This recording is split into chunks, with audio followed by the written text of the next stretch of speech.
एक जंगल था, उसमें एक घर में दो पंछी रहते थे। एक का नाम था सुंदरी कवि और दूसरी का नाम था टोनी चिड़िया। सुंदरी कवि जो थी वह ट्यूनी चिड़िया की सास थी। वह दोनों बहुत प्यार से रहती थी। सुंदरी कवि का जो पति था वह मर जाता है।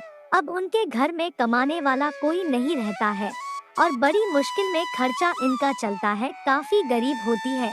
तब टोनी चिड़िया बोलती है, माँ जी, घर में कमाने वाला तो कोई नहीं बचा है। अब घर का खर्चा कैसे चलेगा? अगर कुछ काम कहीं मिल जाता तो मैं काम करके ही घर का खर्चा चला सकती हूँ। घर में चावल का एक दाना भी नहीं है और वह ठंडी का मौसम चालू हो गया है। अब कहाँ मैं जाऊँ जो चावल के दाने लेकर आऊँ? अगर ऐसा रहा तो कुछ दिन में हम दोनों को भूखा मरना पड़ जाएगा। टोनी बेटी, तू परेशान मत हो, भगवान कुछ ना कुछ जरूर करेंगे और कहीं ना कहीं गुजारा जरूर होगा। अगर भगवान ने पेट दिया है तो खाना भी जरूर देंगे। ठीक है, भगवान पर भरोसा रखो। तब बंटी कबूतर टोनी के घर पर आ जाता है और सुंदरी से बोलता है, क्या बात है सुंदरी बहन, काफी उदास बैठी हो, कहे कोई परेशानी है? आपको अगर कोई परेशानी हो तो मुझे जरूर बताना, हम जो मदद हो सकेगी वह मैं तुम्हारी मदद करूंगा। छुपाना मत और शर्माना भी मत, खुलकर मेरे से बता देना अगर कोई परेशानी हो। तब सुंदरी कवि बंटी कबूतर से बोलती है, बंटी भाई, परेशानी तो कोई नहीं है और परेशानी बहुत बड़ी भी है। जब से कालू कौवे का निधन हो गया है तब से घर में खाने की प्रॉब्लम होती रहती है और कहीं काम भी नहीं है जो हम दोनों कर ले और घर का खर्चा चले, वही परेशानी है और कुछ नहीं है। क्यों नहीं बेटी, तुम बंटी भाई को एक कप चाय पिला दो, यह काफी दूर से आए हुए हैं। चाय पियेंगे, ऐसी ठंडी में तो कुछ ठंड कम लगेगी। टोनी चिड़िया बंटी कबूतर के लिए चाय लेकर आ जाती है और बंटी कबूतर जब चाय पीता है तो उसको चाय बहुत पसंद आ जाती है।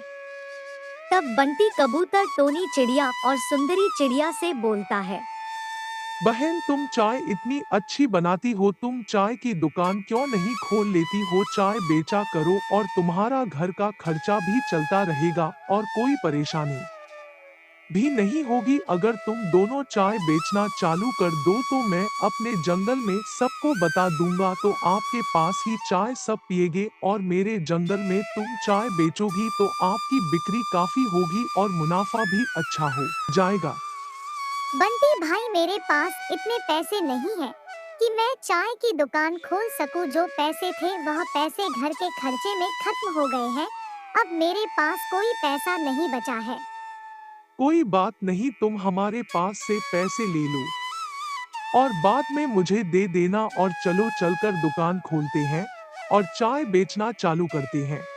टोनी चिड़िया और बंटी कबूतर दोनों जंगल में चाय की दुकान खोल देते हैं।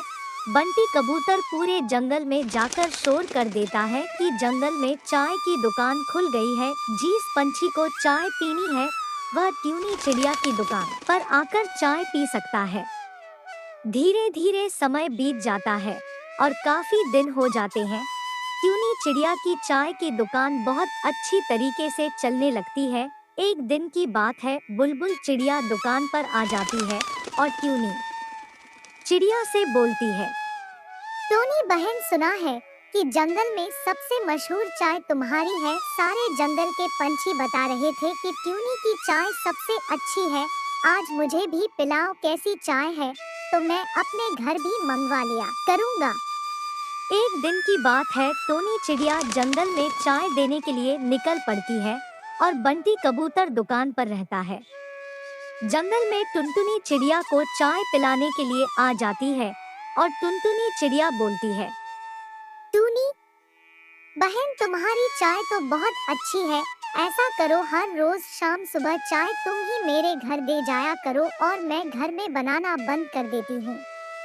धीरे धीरे टोनी चिड़िया की चाय पूरे जंगल में मशहूर हो जाती है और टोनी चिड़िया की बिक्री काफी ज्यादा होने लगती है और वह धीरे धीरे अपने घर का गुजारा इसी तरह करती रहती है।